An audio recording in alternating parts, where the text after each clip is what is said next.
नमस्कार, न्यूज़ 24 देख रहे हैं आप। आप सभी को नए साल की ढेरों शुभकामनाएँ।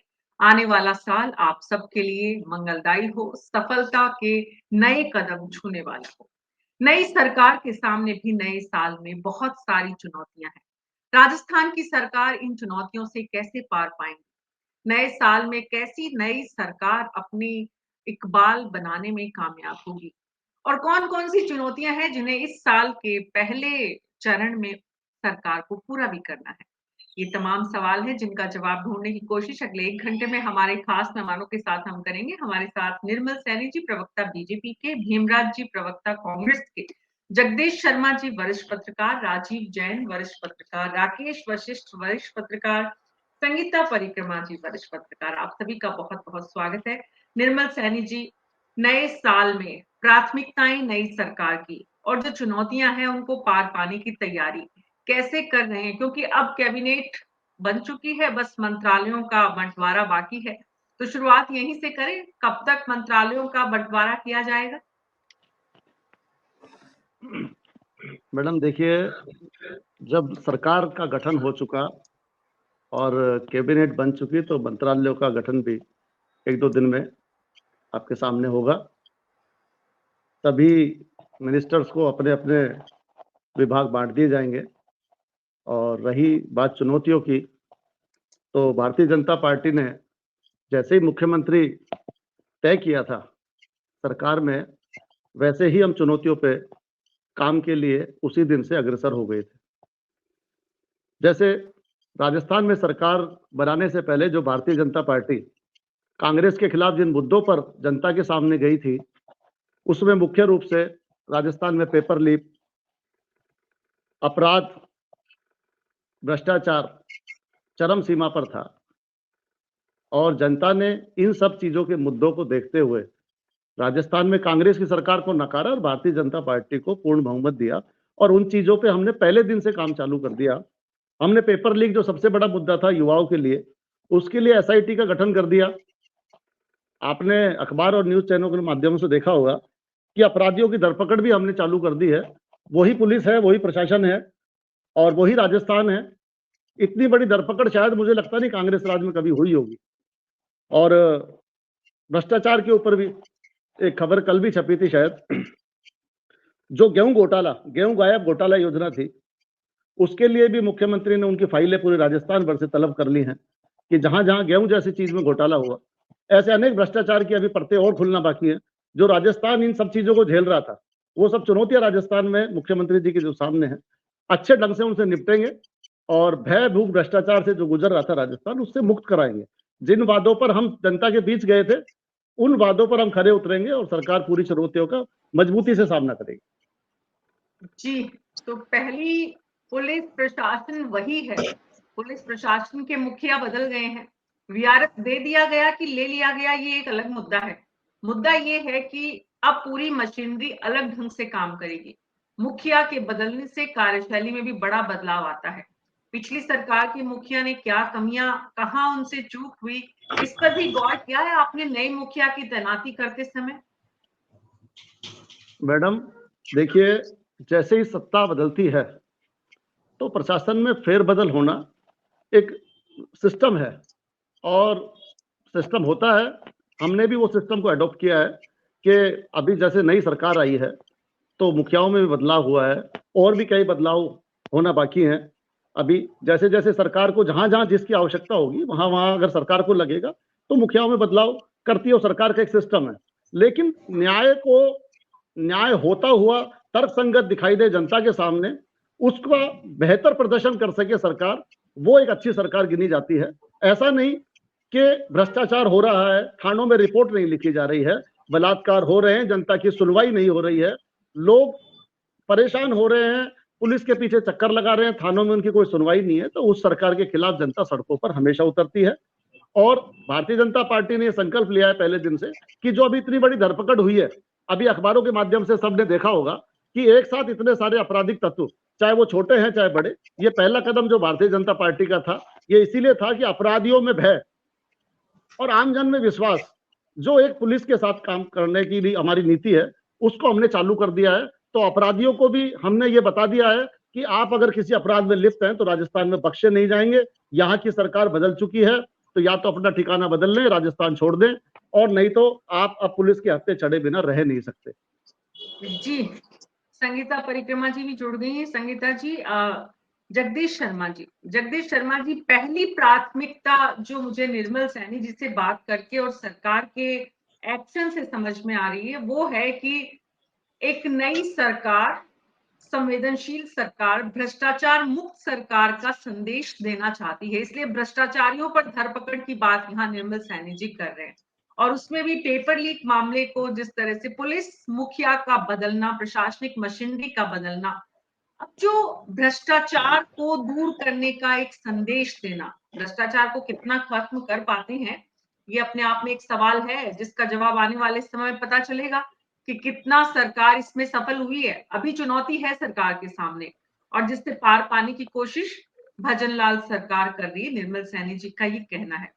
जगदीश जी, सरकार की दूसरी प्राथमिकता क्या होनी चाहिए? अभी तक सरकार ने जो काम किया है, कुछ फैसले लिए हैं, उनको देखते हुए, और जैसा निर्मल सैनी जी ने कहा और जो स्वाभाविक है कि विधानसभा चुनावों में जिन मुद्दों को आपने सरकार के अगेंस्ट उठाया, कि जो अशोक गहलोत सरकार की नाकामियां रही, उन मुद्दों को एक एक करके अब प्राथमिकता देनी चाहिए, दी जा रही है।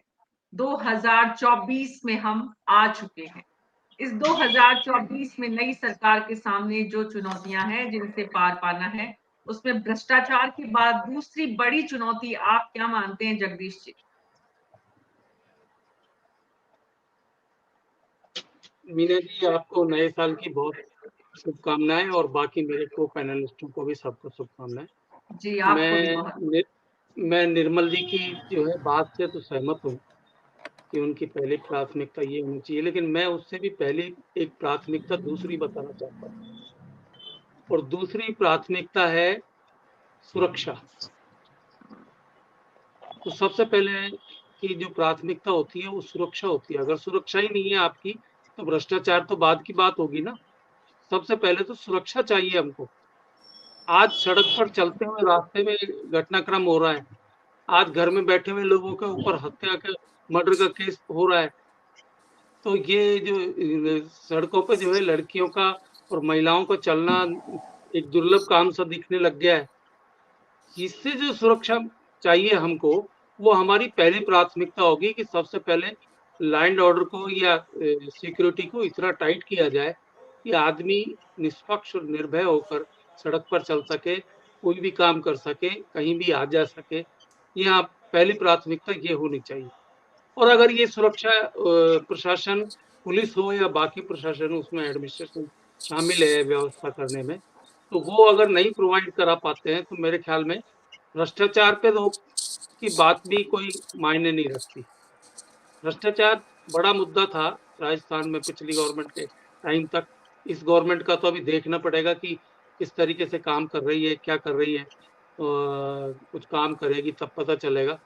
लेकिन सबसे पहली प्राथमिकता लॉ एंड ऑर्डर में भी व्यक्तिगत सुरक्षा को लेकर है। जी, व्यक्तिगत सुरक्षा। राजस्थान और जयपुर दोनों ही, राजस्थान और राजस्थान की राजधानी जयपुर, ये दोनों ही तुलनात्मक रूप से अपराधों के लिए सुरक्षित माने जाते थे पहले। और पिछले 5 साल में जिस कदर सड़क पर, घरों में, परिवारों में, समाजों में एक असुरक्षा का जो भाव आया है, क्या इसमें अशोक गहलोत सरकार के साथ साथ उनके डीजीपी उमेश मिश्रा, जो हाल ही में पिछले दिनों में, जो आज जिन्होंने बीआरएस ले लिया है 2 दिन पहले, राजीव जैन जी, उमेश मिश्रा को भी जब याद किया जाएगा, अशोक गहलोत सरकार को जब याद किया जाएगा, तो उनके कार्यकाल को राजस्थान और जयपुर में असुरक्षित करने के हिसाब से याद किया जाएगा।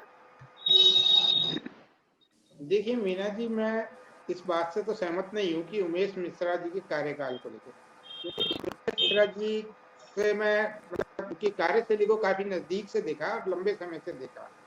वो एक जो राजस्थान पुलिस के सर्वश्रेष्ठ अधिकारियों में, ईमानदार अधिकारियों में माने जाते हैं, लेकिन राजनीतिक कारणों से उनको डीजीपी का पद मिला, वो एक अलग इशू है।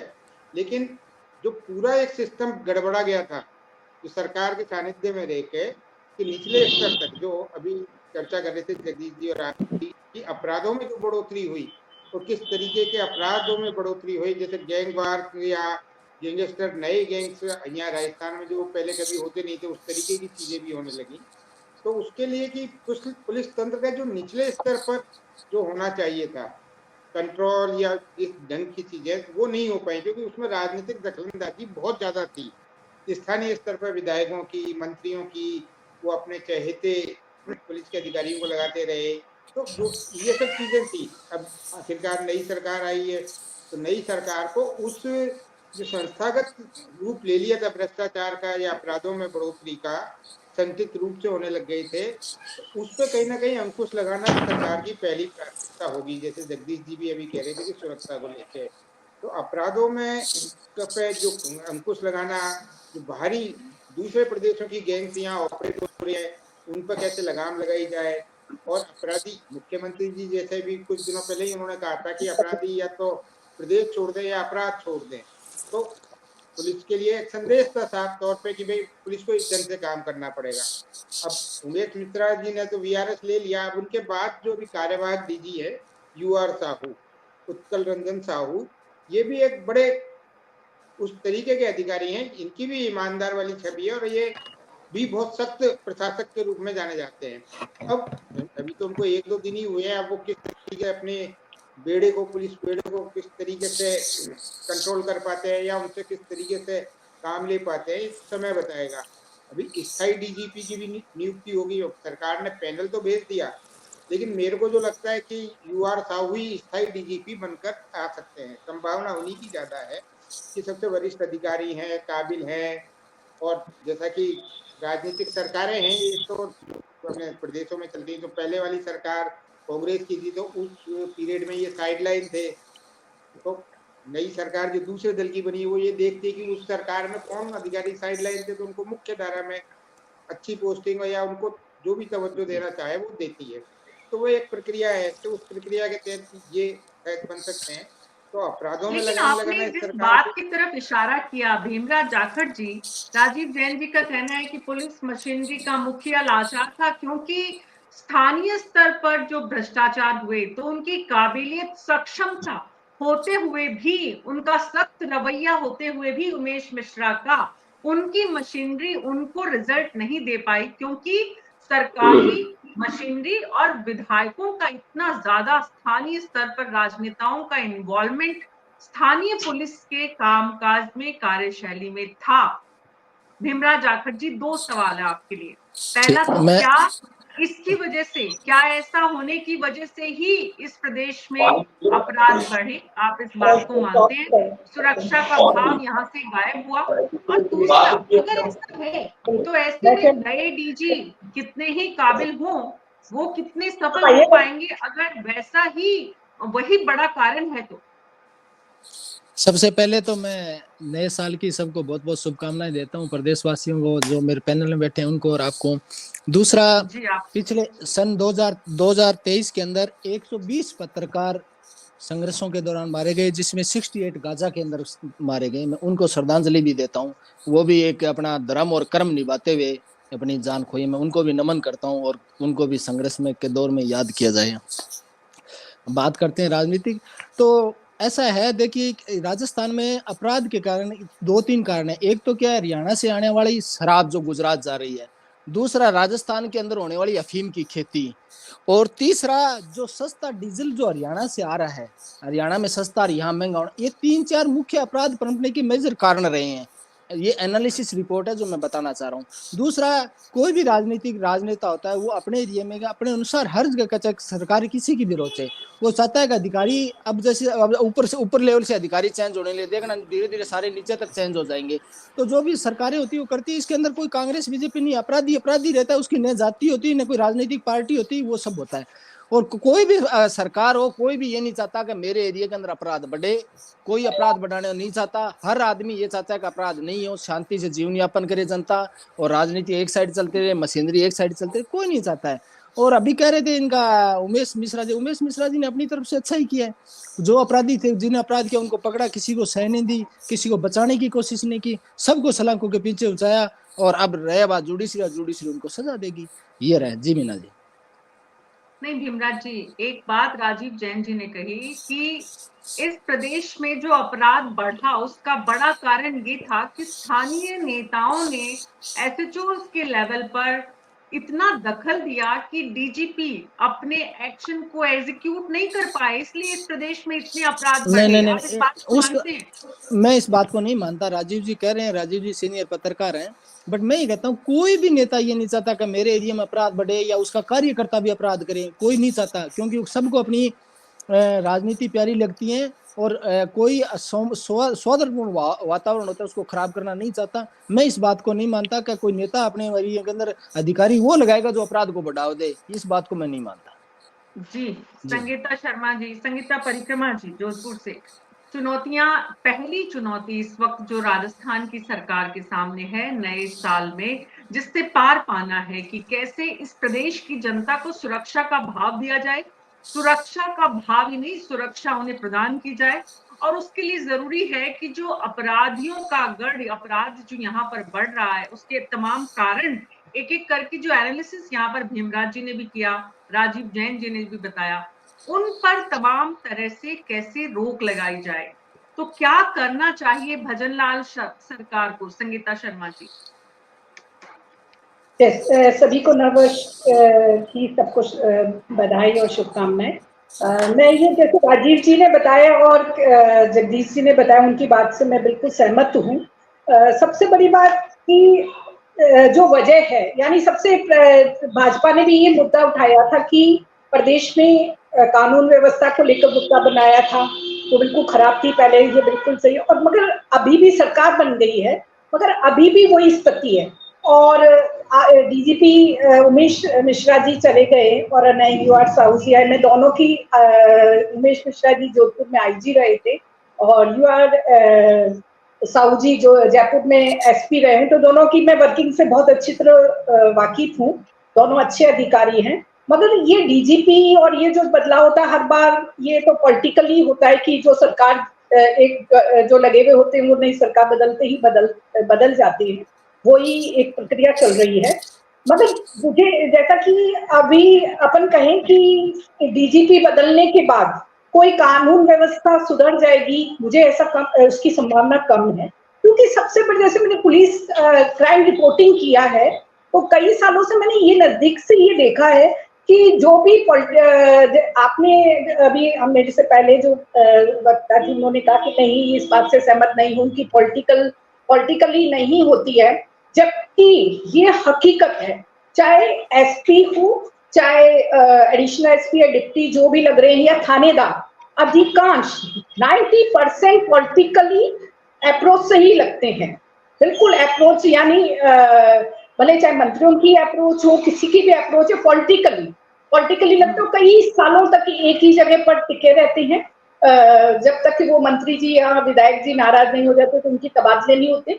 तो ये सिस्टम जब तक खत्म नहीं होता, अब भजनलाल से जैसे आपने कहा चुनौती क्या, सबसे बड़ी चुनौती ये है कि कानून व्यवस्था या जो अपराध है सुरक्षा प्रदान करनी है लोगों को, उसके लिए जरूरी है कि पॉलिटिकली, आज भले अपन यूआर साहू जी का कहें कि उनको जिस तरह से नियुक्ति दी, उनके भी 6 महीने बाद वो रिटायर होने वाले हैं, जून में होने वाले हैं, मगर उनको एक दिन पहले उनको नियुक्ति दी गई। 31 दिसंबर को उनकी नियुक्ति करा गया। तो उससे कहीं ना कहीं उनको पॉलिटिकली, ये भी एक पॉलिटिकली मैं नियुक्ति ही मानती हूँ कि उनको, ताकि उनका 6 महीने बाद वाला सारी तस्वीर ही पॉलिटिकल है। राजनीति मतलब सरकारें पॉलिटिकल हैं तो उनके अपॉइंटमेंट भी पॉलिटिकल होने लाजमी है। तो ये बात भीमराज जी को भी समझ में आती है।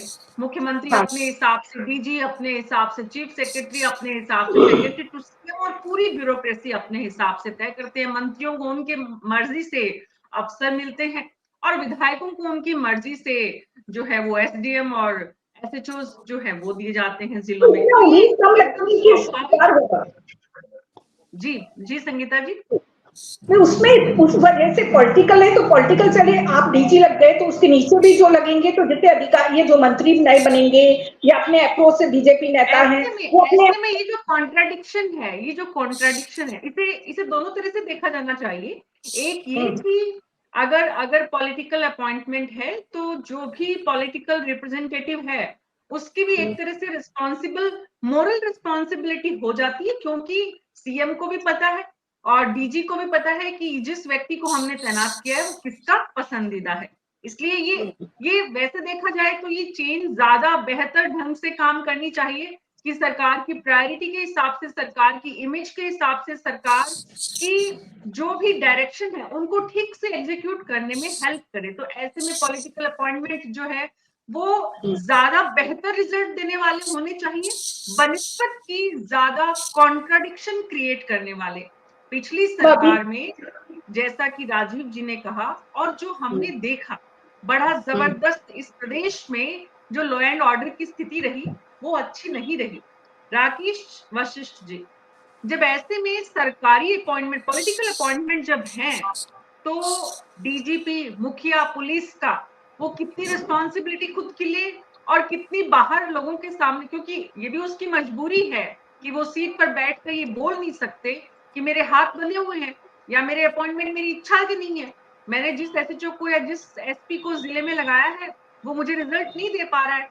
ये वो सीएम को व्यक्तिगत मीटिंग में तो बोल सकते हैं, इसके अलावा तो वो ये बात रख नहीं सकते।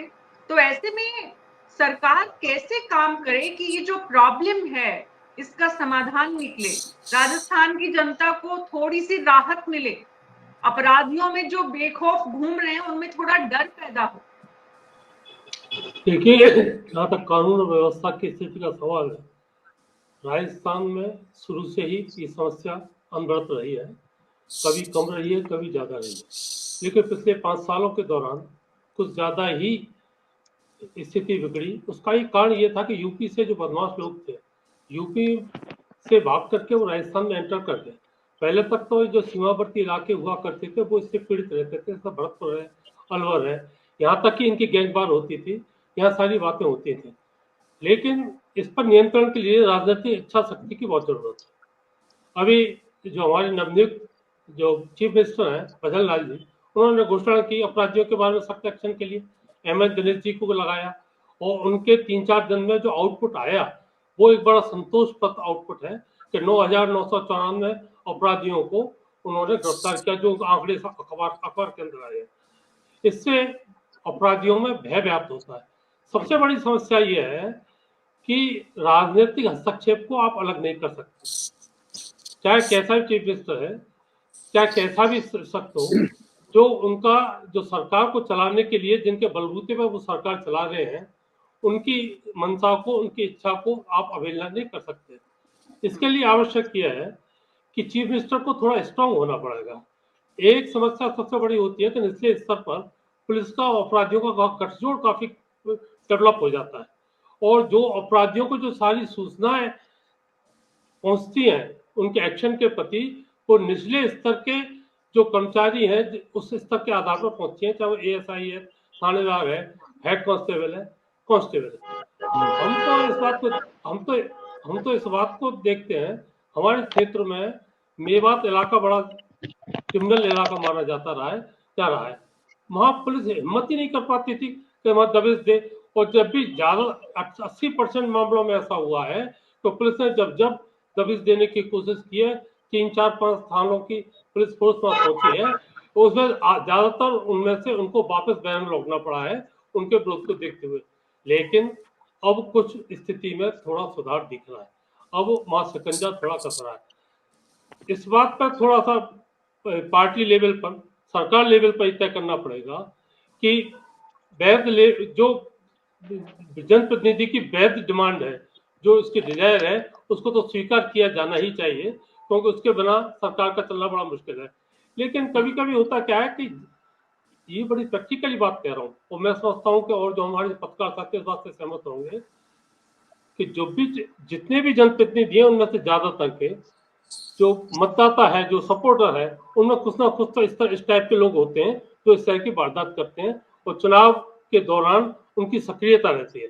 अब उनके खिलाफ कोई पुलिस एक्शन लेती है तो उनकी मजबूरी होती है कि उनका समर्थन करें, उनको बचाने का प्रयास करें।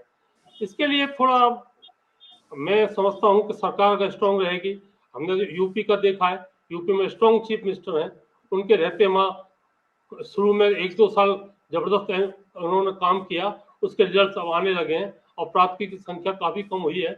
और अगर ऐसे ही स्टेप में उठाने लगे, शुरू में तो लगा ये था कि भजनलाल जी शायद कुछ करेंगे, अब आगे पता लगेगा एक्चुअल में, तो पूरा मंत्रिमंडल काम करेगा, पूरी सरकार जब काम पे आएगी तब ये लगेगा, पता लगेगा कि ये कितने इस पर प्रभावी होते हैं, कितने प्रभावी नहीं होते हैं। अब सवाल तो गृह मंत्री के ऊपर भी होगा। फेजेस में काम हो रहा है राकेश जी। एक दिन मुख्यमंत्री का नाम तय होता है, फिर एक सप्ताह निकल जाता है, फिर एक सप्ताह बाद कैबिनेट के नामों पर चर्चा शुरू होती है, फिर एक सप्ताह निकल जाता है, फिर 15 दिन बाद किसी तरह से कल परसों करके फिर लिस्ट सामने आ जाती है। ठीक है, फिर ओथ भी हो गई है, अब फिर 3 दिन 4 दिन निकलेंगे कि किसको कौन सा मंत्रालय दिया जाए। तो बीजेपी, हालांकि इसमें कोई दो राय नहीं है कि ये जो कैबिनेट आई है इसको लेकर तमाम तरह के जो रिएक्शन आ रहे हैं उसके बीच भी एक बात साफ निकल कर आ रही है कि इस कैबिनेट को बनाने के लिए बड़ा जबरदस्त मंथन हुआ है, जिसको एप्रिशिएट किया जाना चाहिए और जिसको अप्रिशिएट किया जा रहा है। तो निर्मल सैनी जी, इसके लिए आपको बधाई, क्योंकि ये बात सही है कि चारों तरफ से यही कहा जा रहा है कि जो भी चेहरे कैबिनेट में आए हैं वो ज्यादातर वो लोग हैं जो ग्राउंड पर लोगों से जुड़े हैं, काम करते हैं, काम कर सकते हैं। बहरहाल निर्मल जी, पहली व्यवस्था, पहली चुनौती जो है वो है सुरक्षा, लॉ एंड ऑर्डर का मुद्दा, जिससे पार पाने के लिए आपने डीजीपी को चेंज कर दिया है और इसके साथ साथ आपने कुछ फैसले भी किए हैं। दूसरी बड़ी चुनौती जिससे आपको पार पाना है, निर्मल जी, क्या है प्राथमिकता आपकी? देखिए मैडम, सबसे पहले तो आपको धन्यवाद कि आपने भाजपा को एग्जामिन किया, कि मंत्रिमंडल को आपने एक अच्छा मंत्रिमंडल बताया। सर, आपने गलत शब्द बोला है। हमारा काम एग्जामिन करना नहीं है, हमारा काम है आपको सूचना देना, और हमने, हमारे पास जो फीडबैक मिला है उससे हमने फीडबैक के लिए धन्यवाद मैडम। मैं अपनी बातों में संशोधन करूं कि फीडबैक अगर आपने दिया तो उसके लिए धन्यवाद, कि चलो कम से कम मीडिया ने हमें फीडबैक दिया, तो हम इस चीज को खुशी महसूस करते हैं भारतीय जनता पार्टी के लिए कि जनता के सामने एक अच्छा मैसेज जा रहा है, उसी का फीडबैक आपके पास आ रहा है। जी, मैंने राकेश जी की बात को सुना। राकेश जी ने काफी हद तक अच्छी बातें हमारे भारतीय जनता पार्टी जो कर रही है और जो वास्तविकता है उसके ऊपर इन्होंने पूरा प्रकाश डाला है कि जो भारतीय जनता पार्टी के सामने जो चुनौती है उसमें जो आपराधिक चुनौतियां सबसे ज्यादा है, क्योंकि पिछली सरकार में हम नहीं कह रहे, जनता कह रही, अखबार कह रहे, सारा मीडिया कह रहा कि अखबार की मेन सुर्खियों में बलात्कार और अपराध रोज इतने छप गए कि बलात्कार के मामले में शायद राजस्थान देश में अव्वल रहा। तो ये सब जो हुआ ये कांग्रेस के राज्य में हुआ, और जिस राज्य का राजा अगर कमजोर है तो ऐसी चीजें होती हैं। भारतीय जनता पार्टी की सरकारें जहां जहां हैं, अभी जैसे राकेश जी भाई साहब ने बताया कि यूपी से गैंगस्टर यहाँ काफी शरण ले चुके, क्योंकि उनको यहाँ शरण आसानी से मिल रही थी। अगर कोई गैंगस्टर दूसरे स्टेट में आ रहा है, इट मीन्स उसको शरण यहाँ मिल रही है। यहाँ भ्रष्टाचार करने वाले और यहाँ इस तरह के अपराध करने वाले लोगों को अगर शरण दे रही तो कहीं ना कहीं सरकार ढीली है या सरकार का उसमें हाथ है। अब भारतीय जनता पार्टी की सरकार यहाँ भी बन गई और यूपी में भी है। तो भारतीय जनता पार्टी की सरकार अपराध मुक्त शासन चाहती है। अपराध मुक्त शासन हम राजस्थान को भी देंगे, यूपी का जैसा शासन, या प्रयास करेंगे कि यूपी से भी अच्छा शासन हम यहाँ प्रोवाइड करें हमारी जनता के लिए। भ्रष्टाचार के लिए हम चुनाव के मुद्दे ही जनता के सामने ये लेकर गए थे कि हम भ्रष्टाचार को किसी भी कीमत पे सहन नहीं करेंगे। अधिकारी भी कान खोल कर सुन लें, और सारे जितने भी कर्मचारी हैं, जो सरकारी नुमाइंदा है, हमारे जनप्रतिनिधियों द्वारा सरकार बनने से पहले ये चीज प्लेटफॉर्म पर रख दी थी कि भारतीय जनता पार्टी अपराध मुक्त शासन देगी। ये हम चुनाव जीतने के बाद नहीं कह रहे मैडम, सरकार बनने के बाद नहीं कह रहे। हमने चुनाव में यह मुद्दा रख दिया था जनता के सामने कि भारतीय जनता पार्टी आती है तो अपराध मुक्त और भ्रष्टाचार मुक्त हम सरकार देंगे। तो चुनौतियां हमारे पास जो हैं वो हमारे जितने भी हमने चुनाव लड़ने से पहले जो घोषणा पत्र दिया था उसमें सारी चुनौतियों को हमने सीरियल वाइज दिया है और सीरियल वाइज हम काम कर रहे हैं। देखिए आज 1 तारीख है, 1 तारीख से हम 450 रुपए में जनता को सिलेंडर दे रहे हैं, जो हमने वादा किया। हमने कहा था कि जनता को 450 रुपए में गैस देंगे। कांग्रेस ने उसका बहुत विरोध किया था कि नहीं दे पाएंगे, झूठे वादे हैं, लेकिन वो भी सच्चा साबित हो रहा है। 10,000 के लगभग हमने जितने भी अपराधी उनकी धरपकड़ चालू कर दी, अपराधियों में भय व्याप्त कर दिया। अपराधी अब राजस्थान छोड़ के यहाँ से जाने की फिराक में। और हमारे जितने भी पेपर लीक हैं या भ्रष्टाचार है या बलात्कार है, जितने भी ऐसे भ्रष्टाचार और सुरक्षा 2 मुद्दों की बात हो गई। तीसरी प्राथमिकता बताइए जरा, जिससे पार पाना है आपको निर्मल सैनी जी। और एक चीज और है, एक बात और है जिसमें भी आपको संशोधन हमेशा के लिए कर लेना चाहिए। बीजेपी के तमाम प्रवक्ताओं को या नेताओं को, जब आप लोग ये कहते हैं कि बलात्कार में अव्वल, तो अव्वल नहीं हो सकते बलात्कार में। बलात्कार एक अपराध है और वो भी एक घृणित अपराध है। उसमें अगर राजस्थान का आंकड़ा दर्दनाक परेशानी वाला है, चिंता का कारण है, तो आप उसको जरूर मेंशन करिए। पर आप लोग जो कहते हैं ना बलात्कार में फर्स्ट, बलात्कार में अव्वल राजस्थान, वो बड़ा ही मतलब बहुत ही बुरा लगता है। निर्मल सैनी जी माफ कीजिएगा, तो प्लीज आप इसको भी करेक्ट करें। बहरहाल अपनी तीसरी प्राथमिकता बताएं अब सरकार। प्राथमिकता तीसरी रहेगी हमारी बेरोजगारी। जो राजस्थान में इतना युवा बेरोजगार, जो पिछली सरकार में झूठे वादे नौकरियों के, क्या कर रहे हैं निर्मल सैनी जी, रोड मैप क्या बना रहे हैं? हाँ, हम इसके लिए नई नई योजनाओं में, जैसे जितना भी युवा है, मोदी जी की, केंद्र की, राज्य की योजनाओं में उनको रोजगार देने के लिए प्रशिक्षण शिविर, रोजगार के लिए ऋण की व्यवस्था, उनके लिए कम ब्याज दर पर ऋण की व्यवस्था, उनके लिए एमएसएमई से पूरा उनको किसी रोजगार को करने के लिए पूरी ट्रेनिंग की सुविधा, और इसके अलावा नए नए क्षेत्रों में जहां खाली पद पड़े हैं वहां नौकरी की व्यवस्था, सरकारी नौकरियां, प्राइवेट नौकरियां, इंडस्ट्री में नौकरियां। उसके लिए बेरोजगार दर दर भटके नहीं, और बेरोजगार अगर दर दर भटकेगा नहीं तो ये एक बेरोजगारी की समस्या राजस्थान से बहुत जल्दी खत्म होगी और रोजगार पाने के बाद की समस्या बहुत जल्दी खत्म होगी। ये कहना और ये करना दोनों में बहुत बड़ा फर्क है निर्मल सैनी जी। मैडम देखिए, इस फर्क को निश्चित रूप से आपने अपनी प्राथमिकता बताइए। सवाल ये है इस वक्त कि इसे कैसे आप चैनलाइज करेंगे, इसको लेकर आप कैसे स्ट्रीमलाइन करेंगे। आपने कहा प्रशिक्षण केंद्र बनाएंगे, आपने कहा ट्रेनिंग दी जाएगी, आपने कहा लिस्टिंग करेंगे, ठीक है, बिल्कुल फर्स्ट चरण तो यही होता है। लेकिन इसके साथ साथ गवर्नमेंट की जॉब्स, तो उसके लिए क्या करेंगे, कहाँ कितनी, क्योंकि ये पिछले 5 साल से आपके पास लिस्टिंग है कि भाई गवर्नमेंट में यहाँ नौकरियां बाकी है, यहाँ कमी है स्टाफ की, तो उसको लेकर भी कुछ रोड मैप बन रहे हैं कि गवर्नमेंट जॉब्स के लिए कहाँ वैकेंसीज कब तक कितनी निकाली जाएगी। देखिए मैडम, गवर्नमेंट की जो पॉलिसी वैकेंसियां हैं उनका आंकड़ा सरकार के पास तुरंत हम मंगा रहे हैं, और जहां जहां हमें लग रहा है कि भाई यहाँ हम नौकरी दे सकते हैं, जिन जिन विभागों में अगर रिक्त पद हैं, यहाँ जहां पर भी हमें लगता है कि पद और बढ़ाए जा सकते हैं, वैकेंसियां निकाली जा सकती हैं, हमारे राज्य का जितना भी बेरोजगार है उसको हम अगर रोजगार दे सकते हैं, तो उसकी पूरी व्यवस्था, समुचित व्यवस्था आपको राजस्थान में देखने को मिलेगी। और राजस्थान का जो मॉडल होगा रोजगार का, वो आपको देखने को मिलेगा, बहुत और अतिशीघ्र मिलेगा। जी जगदीश शर्मा जी, निर्मल सैनी जी या बीजेपी के प्रवक्ता या सरकार का ये जो कहना और इसे एग्जीक्यूट करना, क्योंकि हम कई चर्चाओं में ये बात कर चुके हैं कि सरकार ये करेगी कहां से, बजट कहां से आएगा।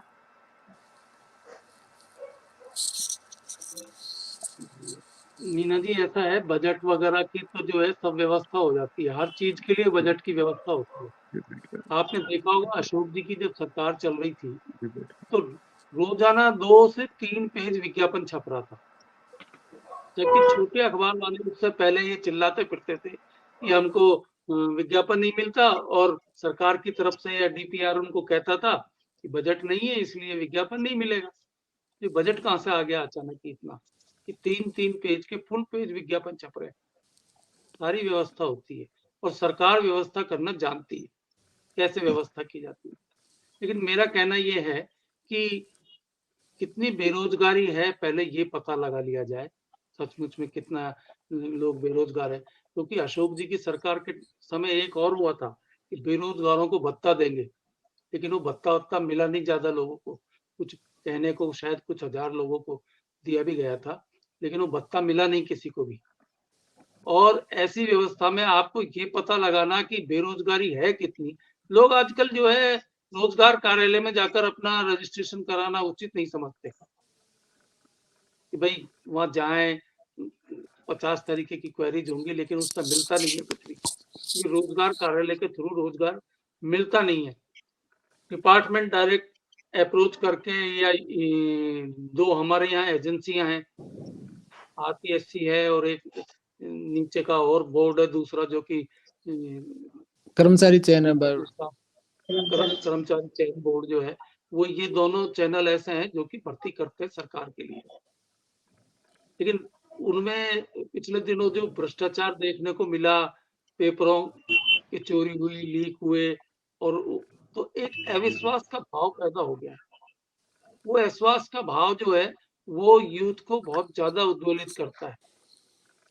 भारतीय जनता पार्टी को इसलिए भी यूथ का समर्थन मिला कि उसने एश्योर करने की कोशिश की कि हम आपको रोजगार देंगे और फ्री एंड फेयर तरीके का कोई वातावरण बनाएंगे। तो ये अगर होता है तो बहुत अच्छी बात है। अब इसमें ये कि ये भी घोषणा साथ के साथ हो जाए कि जिनको रोजगार नहीं मिलेगा उनको कोई फंड वगैरह देने का, कोई स्टाई फंड देंगे या क्या करेंगे, इसकी भी व्यवस्था हो जानी चाहिए, वो ज्यादा बेटर है। क्योंकि सारे जो लोक कल्याणकारी राज्य हैं उनमें ये व्यवस्था करना एक लाजमी बात मानी गई है, ये होनी चाहिए। वो ऐसी नहीं होनी चाहिए जैसे पिछली गवर्नमेंट के टाइम पर हुई थी। ऐसा नहीं है कि 9,000 लोग ही ऐसे हों जो कि बेरोजगार हों जिनको भत्ता दिया जा रहा हो। 9,000 से ज्यादा तो एक डिस्ट्रिक्ट में मिल जाएंगे, एक छोटे कस्बे में मिल जाएंगे। जी बिल्कुल बिल्कुल बिल्कुल। तो हालात जो है इस वक्त, एक तो विपक्ष में रहकर बेरोजगारी का गीत गाना और एक पक्ष में आकर, सत्ता में आकर उन बेरोजगारों को राहत देना, दोनों में बहुत बड़ा फैसला है। भीमराज जी, सवाल ये उठ रहे हैं जो जगदीश शर्मा जी ने उठाए हैं, लेकिन आंकड़े आपके पास भी होंगे। स्किल यूनिवर्सिटी और पूरा का पूरा डिपार्टमेंट जो इसके लिए बनाया गया, जहां पर बाकायदा बेरोजगारों की एक लिस्टिंग, फिर कंपनीज की लिस्टिंग कि कैसे उन्हें कहाँ डिप्यूट करना है, लेकिन वो पूरा का पूरा जो सिस्टम था वो कॉलेप्स हुआ, धराशायी हुआ, एग्जीक्यूट नहीं हो पाया। ये जो पूरा स्किल डिपार्टमेंट है, इसने ऐसा लगा कि कुछ किया ही नहीं 5 सालों में।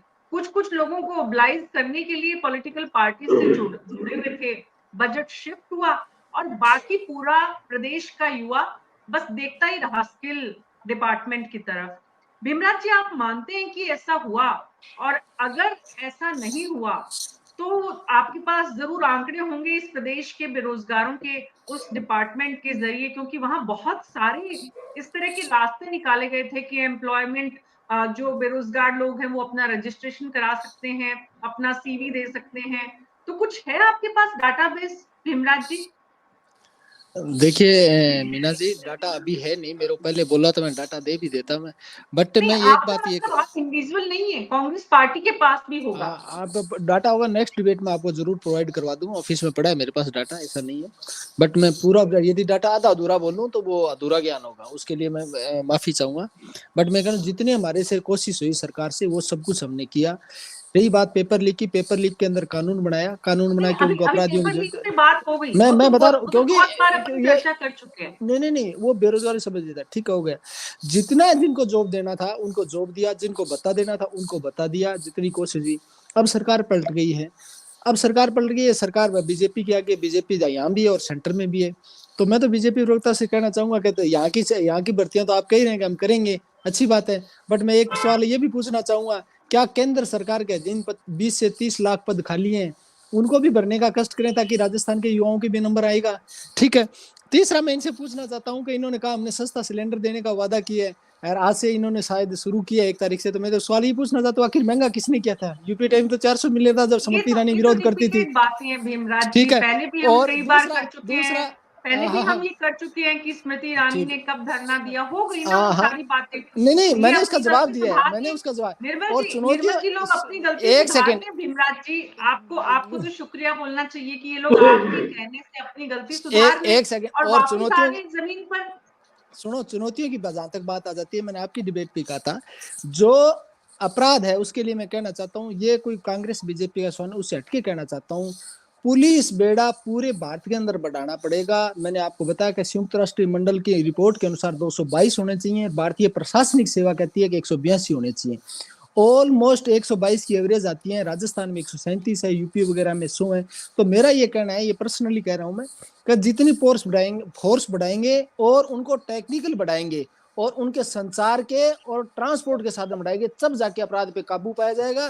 तीसरा इसके साथ जो मैंने आपको बताया कि शराब, एक तो शराब का व्यापार, एक डीजल का व्यापार, एक अफीम, ये तीनों इसके अंदर कुछ अहम योगदान निभाते हैं ताकि इसे माफिया पनपते हैं। इन पे भी अंकुश लगाएंगे तब अपराध पे अपने काबू कर पाएंगे। तो अब और बचे खुचे ये है कि जैसे अपने एक खनिज माफिया बहुत ज्यादा पनपता है राजस्थान के अंदर, बजरी और खनिज दोनों से, इन पे भी कोई ऐसी पॉलिसी तैयार हो ताकि इन पे कठिनाई से काम हो, तब जाके काम होगा, अदरवाइज क्या रोकना बड़ा कठिन काम। सरकार चला चुके हैं आप, और एक बार नहीं सरकार चलाई चला थी, चुके हैं, सरकार चला 2018 चुके। में आपने सरकार बनाई हो जो इस बार चली गई हो, इससे पहले भी बहुत बार सरकार मैं उसके सुनो, उसके लिए कहना चाहता, क्या ये बजरी और खनिज माफियाओं को बजरी का करना, सुनो बता रहा हूँ, सुनो मुमकिन मैं है बता क्या रहा हूँ, सरकारों के लिए, या नहीं, सरकारों के हाथ से बाहर है ये? बजरी के अंदर सुप्रीम कोर्ट का फैसला आने के बाद लीजें खुली थी और उन लीजों के अंदर फिर काम शुरू हुआ था। अब दोबारा उसकी नीलामी होनी है, वो अभी बंद कर दी थी बीजेपी सरकार ने, अब दोबारा नीलामी, तो उनको भी काबू करना सबके लिए चुनौती है, ये किसी एक के लिए नहीं, इनके लिए भी बहुत बड़ी चुनौती होगी। मैं आज कह रहा हूँ, ये क्या ऐसा नहीं है कि बीजेपी के लिए इजी वे में होगा, खनिज माफिया को रोकना सरकार के लिए सबसे बड़ी चुनौती साबित होगा। आज मैं कह रहा हूँ, चाहे इसको 1 साल बाद याद कर लेना, 2 साल बाद याद कर लेना, क्योंकि ये इतनी जड़ें गहरी है। जैसे अभी इन्होंने राकेश जिनका था, कई पॉलिटिकल पार्टियों को और वगैरह सब अंदर खाने की बातें हैं, तो ये सरकार के लिए बड़ी चुनौती होगा। और बाकी तो अब देखते हैं आगे होता है क्या। जी, आगे क्या होता है समय बताएगा, इसीलिए हम चर्चा कर रहे हैं कि आगे जो हो वो आपकी जानकारी में रहे, हर दिन जब निगाह बनी रहेगी। एक सेकंड, एक अपराध के अंदर ये भी कारण है कि जो 47 जो अपराधी है ना, वो जेलों के अंदर अंडर ट्रायल चल रहे हैं। यदि कोर्टों की व्यवस्था थोड़ी फास्ट हो जाती है ना, तो इनकी सजा हो जाती है, ताकि ये 40% का आंकड़ा नीचे आ जाएगा, तो भी अपने को प्रदेश को या देश को सबको फायदा होगा इसके अंदर कुछ। जिसके कारण क्या करते हैं, ऊपर की कोर्ट से जमानत लेने के अंदर ये जमानत का फायदा उठाते हैं, जमानत लेके बाहर आ जाते हैं। जी राकेश वशिष्ठ जी, अपराध एक बहुत बड़ा विषय है, उसको रोकने के लिए मशीनरी को ही काम नहीं करना है, सरकार को सारे तंत्रों को जागरूक करना है, वो भी एक सक्रिय करना है, उनको बलशाली भी बनाना है, जुडिशरी में भी अपॉइंटमेंट करने हैं, पुलिस में भी अपॉइंटमेंट करने हैं, फास्ट ट्रैक कोर्ट से बनानी है, इंफ्रास्ट्रक्चर भी डेवलप करना है। खुद यहाँ पर भीमराज जी मान चुके हैं कि हमारे पास फोर्स में लोगों की बहुत कमी है, इस वजह से अपराध बढ़ा है, न्यायिक प्रणाली में लोगों की कमी है। All over India. जी राकेश जी, सवाल इस वक्त ये है कि बेरोजगारी जो है, बेरोजगारी से पार पाने के लिए निर्मल सैनी जी ने अपनी बात कही कि सरकार क्या क्या सोच रही है, और एक ग्राउंड की जो हकीकत है, सरकार जो सोच रही है उसमें ग्राउंड में जो सिचुएशन है, आप वहां बैठकर संभाग में, एक हम राजधानी में बैठकर देखते हैं, मुख्यमंत्री अपने सचिवालय में बैठकर देखते हैं, अफसर सचिवालय से देखते हैं, एक ग्राउंड की तस्वीर है। वहां पर क्या समझ में आता है, बेरोजगारी का जो मुद्दा है उससे पार पाने के लिए सरकार को क्या करना चाहिए?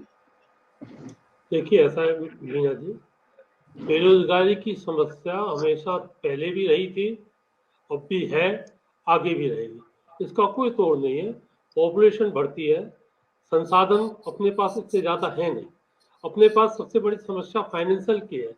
फाइनेंशियल क्राइसिस, हमारी स्टेट गवर्नमेंट हमेशा फाइनेंशियल क्राइसिस में रहती है। अभी मैं पिछले दिनों रिपोर्ट पढ़ रहा था, राजस्थान गवर्नमेंट के ऊपर 5 लाख करोड़ से ज्यादा का कर्जा बाकी है। जहां 5 लाख करोड़ से ज्यादा कर्जा जिसके ऊपर है, स्टेट के ऊपर है, तो वो कैसा फाइनेंशियल क्राइसिस से बाहर निकलेगा? सबसे बड़ी समस्या तो ये है। दूसरी समस्या ये है कि रोजगार देने के लिए फाइनेंस की बहुत आवश्यकता है। केवल विज्ञापन देने से, केवल भर्ती करने से बेरोजगारी दूर नहीं होती। आज हम कई डिपार्टमेंट्स में देख रहे हैं तो उसमें फाइनेंशियल क्राइसिस है, जैसे रोडवेज है, उसमें 2-2, 3-3 महीने में तनख्वाह मिल रही है। तो फाइनेंशियल क्राइसिस का ही तो तरीका है। अब एक हम लोगों की जो मनस्थिति है, जो आंकड़े देते हैं, वो रोजगार को हम मानते हैं सरकारी नौकरी। प्राइवेट जो रोजगार है, कोई चाहे वो दुकान कर रहा है, चाहे वो ठेला लगा रहा है, चाहे वो प्राइवेट जॉब कर रहा है, चाहे किसी फैक्ट्री में लग रहा है, चाहे वो ऑयल मिल में लग रहा है, उसको आप जो आम लोग हैं, वो खासतौर से जो विपक्षी पार्टियां हैं, चाहे वो जब बीजेपी विपक्ष में रहती है तो, और जब कांग्रेस विपक्ष में रहती है तो, उनका मापदंड ये होता है कि सरकारी नौकरी में जो है वो रोजगार है, बाकी तो सब बेरोजगारी के कारण है। अब पिछली सरकार में भत्ते देते हैं, ये कोई क्राइसिस को सॉल्व करने का तरीका नहीं है। ये तो आप युवाओं को हरामखोर बनाने की प्रयास कर रहे हैं। आप अब भत्ता कितना देते हैं? भत्ता से उनको फायदा क्या मिलने वाला है? उनको आराम तलवी की आदत पड़ जाती है। अभी उन्होंने कुछ भर्तियां की थी, मैंने देखा था, उनके लिए आवश्यक कर दिया था, वो पर्टिकुलर डिपार्टमेंट पर जाकर बैठेंगे सुबह से शाम तक, 3 महीने 6 महीने तक आपको इतना पैसा देंगे। रोजगार कार्यालय के थ्रू जो जितने अमेंडमेंट हुए थे, मैंने देखा उनको, उन पर कोई काम नहीं था।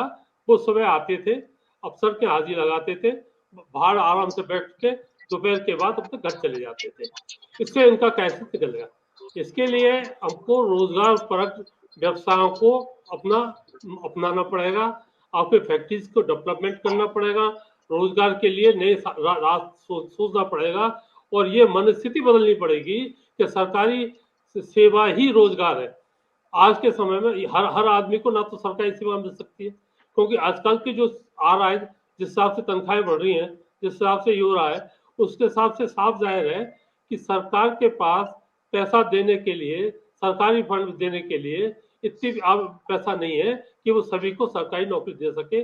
और अब आप पिछले 1 साल के दौरान मैं देखा था, सिर्फ सरकारी नौकरी के जरिए बेरोजगारी को दूर करने को साधना पड़ेगा या साधा जाएगा, ये संभव ही नहीं है। शायद ये किसी के लिए भी सोचना जो है, बिल्कुल आपकी बात से मैं समझ रही हूँ, और जो समझना चाहिए प्रदेश के लोगों को, क्योंकि जितनी सरकारी नौकरियां हैं उससे ज्यादा तो, और उससे कितनी ज्यादा बड़ी संख्या में गैर सरकारी नौकरियां हैं, जिनके लिए भी अपॉर्चुनिटीज प्रोवाइड कराना, इंफ्रास्ट्रक्चर तैयार कराने में मदद करना सरकार का काम है। इंडस्ट्रीज को बाहर से लेकर आना, बड़े बड़े उद्योगों के बड़े बड़े प्रोजेक्ट्स जो स्टैब्लिश होते हैं, उसमें बहुत अच्छी सैलरी से बहुत अच्छे लोगों को एम्प्लॉयमेंट मिलता है।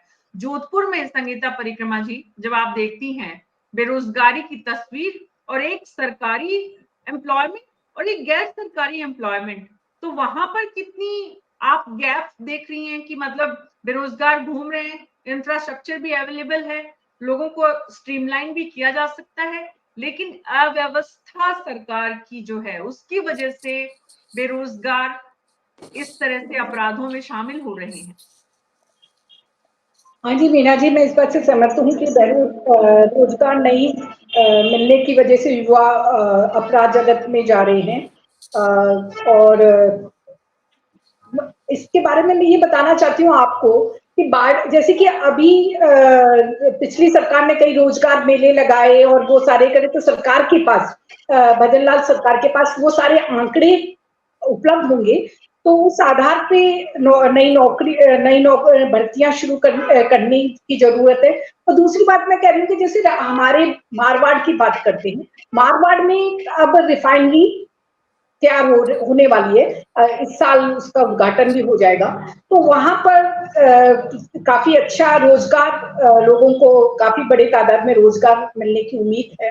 दूसरी बात, जैसे कि आप अपन जो बात कर रहे हैं, वित्तीय संकट सबसे बड़ी चुनौती है, तो उसके लिए बाड़मेर जैसलमेर बेसिन में जो तेल और गैस का उत्पादन हो रहा है, तेल गैस उत्पादन हो रहा है, मगर उसकी जो उत्पादन बढ़ाने के लिए पिछले कई सालों से 5 सालों में सरकार का सबसे बड़ा वैसे ये रहा है, कोई भी सरकारी उनका रेवेन्यू इस फील्ड से आता है, तो वहां पर यदि केन एनर्जी उसके लिए उत्पादन बढ़ाने के लिए जब भी अप्लाई करती है पेट्रोलियम मंत्रालय में, तो वो सारी फाइलें रुकी पड़ी है। तो यदि उन फाइलों पे उनको उत्पादन बढ़ाने की अनुमति मिल जाए। यानी पिछले कई सालों से मैं देख रही हूँ वहां पर उत्पादन 2.25 लाख प्रति बैरल प्रतिदिन वहां उत्पादन हो रहा है, वहीं पर टिका हुआ है। यदि ये वहां उत्पादन बढ़ता है तो उससे सरकार का रेवेन्यू बढ़ेगा और साथ ही लोगों को वहां रोजगार अच्छी तादाद में मिल सकता है। तो इस दिशा में अब राजस्थान में बीजेपी की सरकार है, केंद्र में भी बीजेपी की सरकार है, तो इस दिशा में सरकार को सोचना चाहिए ताकि रेवेन्यू भी बढ़ेगा, दूसरा रोजगार भी बढ़ेगा। तो इस पर विचार करने की जरूरत है। जी बिल्कुल। तो ऐसे में बेरोजगारी जो है वो एक तीसरी बड़ी समस्या और चुनौती है जिससे पार पाना है। निर्मल सैनी जी, नए साल में चौथी प्राथमिकता सरकार की, आपकी बातों को हम एज इट इज मान रहे हैं, जो आप सोच रहे हैं वही आप करेंगे और हम हर दिन इस पर थोड़ा थोड़ा आपको खोदेंगे भी कि क्या हुआ, कितना आगे बढ़ा, किसको क्या मिला, हमारा जो काम है। तो ऐसे में सवाल ही उठता है निर्मल सैनी जी कि चौथा काम सरकार की प्राथमिकता का क्या है? देखिए मैडम, चौथा काम हमारा जो रहेगा महिला सुरक्षा और महिला सशक्तिकरण। सुरक्षा में सब शामिल है सर, सुरक्षा महिला पुरुष सबकी चाहिए। ये महिलाओं को बिना मतलब महिला आप लोग शिक्षा, महिला सुरक्षा की सुरक्षा तो सबको चाहिए जी, लेकिन क्या है कि महिलाओं के अपराध पिछली सरकार में ज्यादा बढ़े हैं। महिला सशक्तिकरण की बात करने की अब आप एक्चुअली अधिकृत ही नहीं बचे हैं। पूरी कैबिनेट में 2 लोगों को शामिल किया है, एक को तो राज्य मंत्री बनाया है, अच्छी पढ़ी लिखी महिला है, आपकी कैबिनेट में नहीं शामिल कर पाए आप। तो महिला सशक्तिकरण की बात तो छोड़ दीजिए बाप। नहीं, आप ये भी देखिए, बीजेपी ने अधिकार ही खो दिया है राजस्थान में। आप एनालिसिस कर रही हैं, 2 महिलाओं को बनाया हमने, उप मुख्यमंत्री भी हमारे महिला को ही बनाया है। हाँ, मुख्यमंत्री के बाद कैबिनेट अगर उनको छोड़ दे तो पहली एक महिला है पूरी कैबिनेट में, आपको टोटल 25 लोगों में सिर्फ 2 महिलाएं मिली। आप नारी शक्ति वंदन अधिनियम की बात कर रहे हैं। मैडम, अभी हमारा कैबिनेट में आपको पता है कि विस्तार और होना बाकी है, तो महिलाओं की संख्या और भी बढ़ सकती है। महिलाओं को देवी बनाकर आपने मंदिरों में पूजा और उसके बाद उनके साथ क्या हुआ इस समाज में, इस इतिहास में? हाँ प्लीज हमने आप देखिए, आप भारतीय जनता पार्टी को देखिए कि महिला को हमने, आप मुर्मू जी को देखिए जो राष्ट्रपति पद दिया है, वो भारतीय जनता पार्टी ने दिया। प्लीज अगर महिलाओं पे जाएंगे, अभी की कैबिनेट की बात करिए, आपको 2 महिलाएं, उसमें भी एक महिला पढ़ी लिखी लेक्चरर गवर्नमेंट कॉलेज में, उसके बाद आप उनको एक कैबिनेट जैसा मंत्रालय नहीं दे सके। पूरे कैबिनेट में आपको एक दिया कुमारी के अलावा दूसरी महिला नहीं मिली इस प्रदेश में। दिया कुमारी को तो दरअसल उनके पास पहले से ही वो इतनी सशक्त है कि उनको आप सशक्त नहीं बना रहे हैं। मैडम, बात सशक्त बनाने की नहीं होती है। राजस्थान की सरकार में अगर महिलाओं को हम उप मुख्यमंत्री बना रहे हैं तो महिला को हम हमारे साथ लेके चलने वाली बात आप बता रहे हैं, तो हम महिलाओं को साथ लेके चल रहे हैं ना, हम कहाँ साथ छोड़ रहे हैं? जी, कमला बेनीवाल को कांग्रेस पार्टी ने बहुत सालों पहले इसलिए आप उस बात को कहने से आप ये पूरा अधिकार खो चुके, नैतिक अधिकार खो चुके आप कि आप महिलाओं को लेकर बहुत ज्यादा सोच रहे हैं। आपकी कैबिनेट इस बात की गवाही दे रही है कि महिलाओं को आपने सिर्फ चुनावी एजेंडा बनाया और आपको वोट ले लिए। आपने उप मुख्यमंत्री के नाम पर लोकसभा के चुनाव में वोट लेना चाहते हैं। प्लीज निर्मल जी, क्या कैबिनेट में और महिलाएं नहीं थी आपके पास? मैडम थी ना, अभी तो कैबिनेट का विस्तार और भी होना बाकी है। आपको पता है ना, मंत्री पद अभी हमारे पास 25 ही बने, तो 5 और बाकी है, तो उसमें भी महिलाओं को जगह मिलेगी, कैबिनेट भी मिलेगी। आप उस बात की चिंता भारतीय जनता पार्टी को करने दीजिए, और अच्छी चिंता कर रही है भारतीय जनता पार्टी। और महिलाएं कुछ चिंता करने के लिए छोड़ दीजिए ना, आपका काम तो अब सरकार चलाना है भारतीय जनता पार्टी का, तो आप सरकार चलाइए और हमारा काम आपको जगाते रहना है, तो वो हमारा काम थोड़ा हमारे लिए भी छोड़ दीजिए। आपने जगाया दीजिए। निर्मल जी, आपकी पार्टी का अध्यक्ष उपाध्यक्ष स्टेट लेवल पर कोई बड़ा पद आपके संगठन में नहीं है। सरकार में भी आपने बता दिया कि आप क्या करना चाह रहे हैं, उसके बाद आप महिला सशक्तिकरण के लिए क्या करेंगे? कुछ योजनाओं की ऑक्सीजन देंगे महिलाओं को? मैडम, हमने बताया ना आपको, अभी सरकार बनी है, कुछ पद और बाकी है, आपको उन पे भी महिलाएं हमारी नजर आएंगी भविष्य में। आप रुकिए थोड़ा सा, अभी हमें 2, 4, 5 महिलाएं जो पद बचे उनमें भी हम, ऐसा नहीं है कि महिला को आगे लाएंगे। और भारतीय जनता पार्टी 5 ही महिलाएं देंगे आप? अब वो पार्टी का फैसला है मैडम, उसमें भी अभी देखते हैं। अपने आपको बताया ना, राष्ट्रपति देश की अपने आप को दी, इतना सर्वोच्च पद हमने महिला को दिया। और प्रतिभा महिलाओं को बैठाकर मत पूछिए प्लीज प्लीज। बात ये है कि महिलाओं के मुद्दे पर आप अब जो है आप क्या करेंगे ये तो प्रदेश देखेगा आने वाले समय में। आप कोई और अपनी प्राथमिकता बताइए चौथी, महिलाओं के मुद्दे को छोड़कर। महिलाओं के मुद्दे को अगर अपन बात नहीं करते हैं तो उसके बाद हम राजस्थान को पर्यटन में नई दिशा देंगे। राजस्थान में पर्यटन के लिए मैडम जितने भी राजस्थान की धरोहरें हैं उनको हम पर्यटन यहाँ लाएं, उसके लिए बहुत सारी योजनाएं हम सरकार बनाएंगे कि पर्यटन में बहुत सारी नए आयाम जो हम खड़े करेंगे कि पर्यटक को यहाँ आए, साफ सफाई मिले, अच्छे सुविधाएं मिले। पर्यटन के लिए बहुत सारी योजनाएं ऐसी लाएंगे कि अगर कोई होटल में इंडस्ट्री में आना चाहता है तो उनके लिए भी सरकार बहुत सारे नियमों में शिथिलता लाएगी कि ज्यादा से ज्यादा पर्यटन को यहाँ बढ़ावा मिले, जिससे भारत के मानचित्र पे राजस्थान को पर्यटन की इंडस्ट्री मिल सके, यहाँ के लोगों को पर्यटन में रोजगार मिल सके। और राजस्थान की जी निर्मल जी, मुख्यमंत्री का जिस दिन शपथ ग्रहण हुआ था वो केंद्रीय संग्रहालय अल्बर्ट हॉल के बाहर शपथ ग्रहण के बाद की तस्वीरें कुछ आप लोगों ने करवाई है या सिर्फ शपथ ग्रहण तक की करवाते हैं? अगर आपने करवाई होती तो आप हालात देखते कि आपके शपथ ग्रहण संपन्न होने के 1-2 घंटे बाद उस पर्यटक स्थल का क्या हाल हो रखा था। ये अगर शपथ ग्रहण के दिन के हालात हैं तो आप आगे कैसे काम करेंगे, ये चिंता का विषय है। थोड़ी चिंता इस पर आप जरूर करिए। नहीं मैडम, उसके बाद पूरा जो सफाई की व्यवस्था है वो पूरी सफाई की व्यवस्था सुचारू रूप से थी। जनता आती है, जनता उसके बाद जाती है, हो सकता है कोई अव्यवस्थाएं रही हो, लेकिन भारतीय जनता पार्टी ने उसको पूरा जैसे हाल में लिया था वैसे हाल में सुपुर्द किया वापस।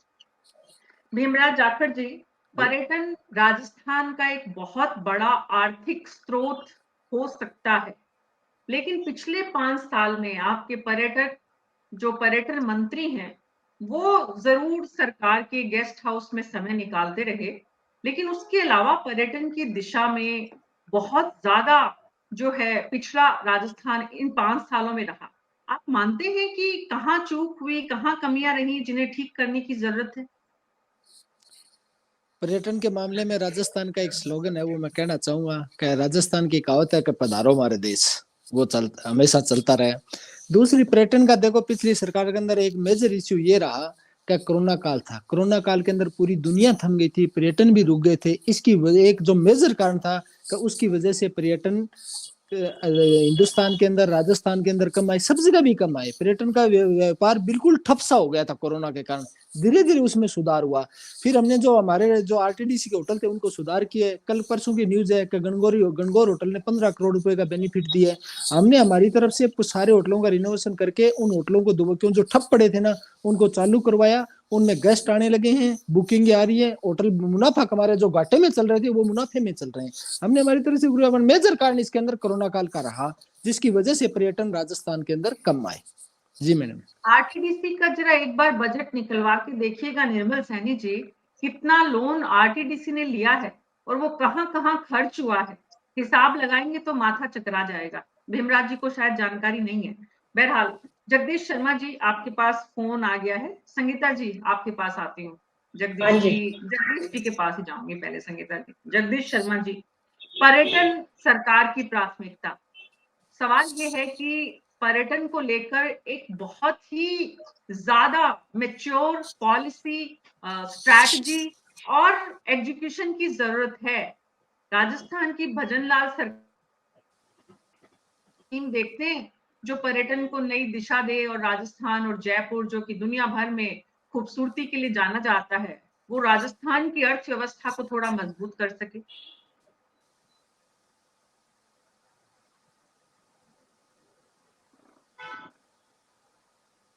मीना जी, ऐसा है कि ये आज की बात नहीं है, ये बहुत पहले से कई दशक हो चुके हैं। 30-40 साल से तो मैं इनको देख रहा हूँ। राजस्थान में कोई दृष्टि अभी तक पर्यटन इंडस्ट्री को ठीक से डेवलप करने की है नहीं। कोई कहता है कि साहब हम ऐसा करेंगे कि वहां से सड़क बना देंगे, कोई कहता है कि ये कर देंगे, और इंडस्ट्री को एक समग्र दृष्टि जो पर्यटन को डेवलप करने की होनी चाहिए जिसमें इंडस्ट्री के तौर पर इसको डेवलप करना और फिर इसके साथ रोजगार डेवलप करना। अभी इंडस्ट्री के रूप में देखा नहीं जाता है पर्यटन को। पर्यटन एक फुटकर काम है ऐसा माना जाता है। एक पर्यटन डिपार्टमेंट है और एक कॉरपोरेशन, ये दो लोग देख लेते हैं। पर्यटन का मतलब वो ये समझते हैं कि होटल बना दो ताकि रुकने के लिए कमरों की व्यवस्था हो जाए, पर्यटक आए तो रात को यहाँ सो सके। आप देखिए, मैं यूरोप के और साउथ अमेरिका से लेके कई देशों में, करीब 30 देशों में एक पर्यटक के तौर पर घूमा हूं। छोटी छोटी जगह जो हमारे जयपुर के या राजस्थान के किसी भी शहर में चले जाइए, उससे भी कमजोर हालत में उनके पास मॉन्यूमेंट्स हैं। मॉन्यूमेंट को लेकर इतने अच्छे तरीके से रखते हैं, इतने अच्छे से उसकी क्लीनलीनेस का ध्यान रखते हैं। तेज धूप होती है तो उसको पूरा का पूरा कारपेटिंग करते हैं, ढकते हैं, तो वहां पर्यटन चलता है और उसका उद्योग वहीं आपको नजर आ जाएगा कि कितना है। उसके सोवेनियर्स बना के रखेंगे छोटे, वो बिकेंगे, वो उससे उद्योग मिलेगा लोगों को। वो क्राफ्टिंग करने के लिए जो क्राफ्टमैन है वो क्राफ्टिंग करेंगे। तो इसके बारे में हमारी दृष्टि जो है ना वो क्लियर नहीं है कि हमको क्या करना चाहिए क्या नहीं, क्योंकि ये बहुत ओपन स्काई ओपन जो है ना उस टाइप का बिजनेस है। यहाँ पर बहुत सारी गैंगे भी चलती हैं, यहाँ पर अच्छा उद्योग धंधा भी है। आप देखिए कि नकली कारपेट बेच देते हैं जयपुर में विदेशी जो पर्यटक आते हैं उनको, और बाद में वो पुलिस की मदद से लेना देना करते रहते हैं। बड़ी परेशानी होती है, वो क्या दृष्टि बनाते होंगे। तो सवाल ये है कि एक एक्सपर्ट पैनल बने जो पर्यटन को एक इंडस्ट्री के तौर पे डेवलप करे, और तब यहाँ, लेकिन संभावनाएं बहुत है। राजस्थान में इतनी संभावनाएं हैं कि मेरे ख्याल में साउथ के एक आध स्टेट को संभावनाओं का कितना सदुपयोग राजस्थान की सरकार करती है और उन संभावनाओं को कितना पूरा करने के प्रयास होते हैं। आप सबका बहुत बहुत शुक्रिया आज की इस चर्चा में शामिल होने के लिए। न्यूज़ 24 पर हमारी कोशिश होती है कि जनता से जुड़े हुए मुद्दों को हर दिन हम जनता के साथ साझा करें। आप भी अपने सुझाव हमारे न्यूज़ 24 के फेसबुक और यूट्यूब चैनल पर साझा कर सकते हैं। कमेंट बॉक्स में अपनी राय भेज सकते हैं, अपने इलाके की परेशानियों को हमसे साझा कर सकते हैं। आज मेरे साथ इतना ही। नमस्कार।